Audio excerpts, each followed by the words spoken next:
الحمدللہ نحمدہ ونصلی علی رسولہ الکریم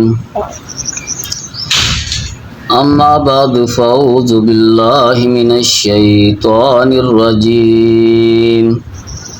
بسم اللہ الرحمن الرحیم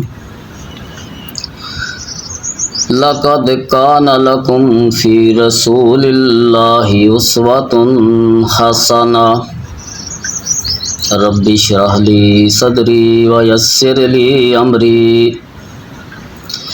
واحلل عقدۃ من لسانی یفقہوا قولی۔ اپنے لہو سے روشن کر دی گلیاں اس ویرانے کی، اپنے لہو سے روشن کر دی گلیاں اس ویرانے کی، گرچہ تنگ تھی بہت سی راہیں شہر وفا کو جانے کی، جان تھی سو ایک وہ بھی دے دی پھر بھی رہے شرمندہ سے، دل والے خود ہی لکھ لیں گے کہانی اس افسانے کی۔ میرے نہایت ہی واجب الاحترام دوستوں، بزرگوں، ساتھیوں، میرے بھائیوں،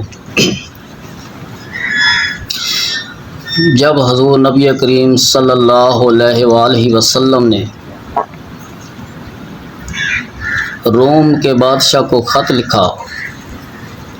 تو حضور نبی کریم صلی اللہ علیہ وآلہ وسلم نے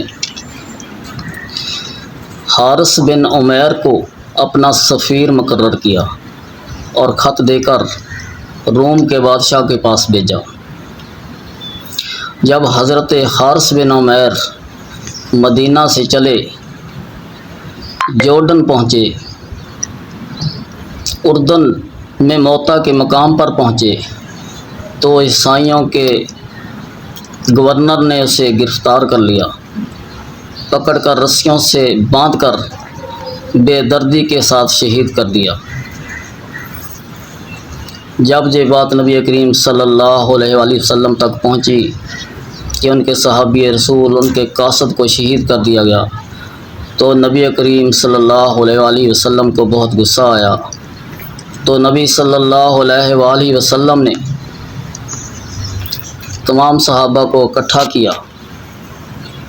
مشورہ کیا اور 3000 مجاہدین کا ایک لشکر تیار کیا۔ اس 3000 مجاہدین کا جو لشکر تھا اس کا امیر زید بن حارثہ کو مقرر کیا۔ زید بن حارثہ اس لشکر کا سپہ سالار بنایا تو حضور نبی کریم صلی اللہ علیہ وآلہ وسلم نے حضرت زید بن حارثہ کو ایک سفید رنگ کا جھنڈا دیا، اور یہ بات نبی کریم صلی اللہ علیہ وسلم لشکریوں کو فرما رہے تھے کہ یہ پرچم اسلام کا پرچم ہے، یہ پرچم زید بن حارثہ کے ہاتھ میں ہوگا، اگر وہ شہید کر دیے گئے تو یہ پرچم حضرت جعفر طیار کے ہاتھ میں ہوگا، اگر وہ بھی شہید کر دیے گئے تو یہ پرچم عبداللہ بن رواحہ کے ہاتھ میں ہوگا،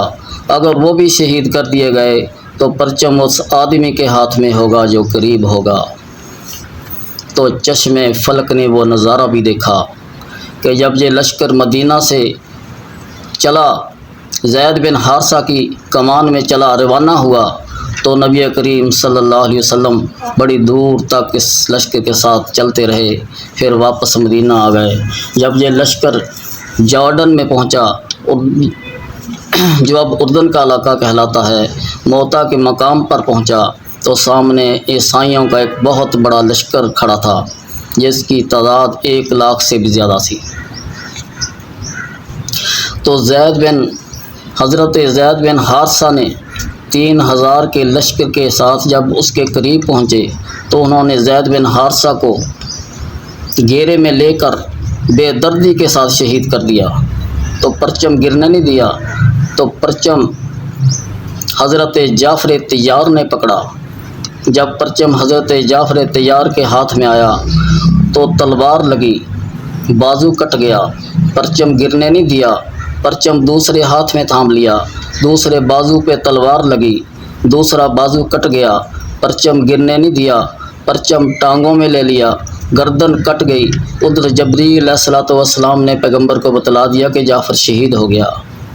اللہ نے جنت میں اس کے 2 پر لگا دیے ہیں، اس لیے جعفر کو جعفر طیار کہا گیا، 2 پروں والا۔ حضرت جعفر کی چھوٹی چھوٹی 7 بچیاں ہیں۔ پیغمبر حضرت جعفر کے گھر جاتے ہیں، حضرت جعفر کی چھوٹی چھوٹی بچوں کے سروں پہ ہاتھ رکھ کے کہتے ہیں کہ میں محمد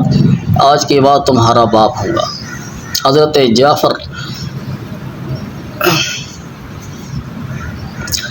جعفر شہید ہو گئے، پرچم گرنے نہیں دیا، پرچم عبداللہ بن رواحہ نے پکڑا، وہ بھی شہید ہو گئے۔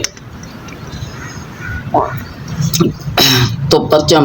جب خالد بن ولید کے ہاتھ میں آیا تو خالد بن ولید نے 3000 مجاہدین کو ایسے ترتیب دیا، ایسی جنگی چال چلی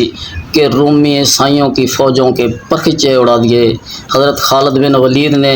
اس جنگ میں تقریباً 70 کافروں کو واصل جہنم کیا۔ تو خالد بن ولید کے ہاتھ سے اس جنگ میں 9 تلواریں ٹوٹی۔ تو حضرت خالد بن ولید وہ ایسا جرنیل تھا جس نے 126 لڑائیاں لڑی،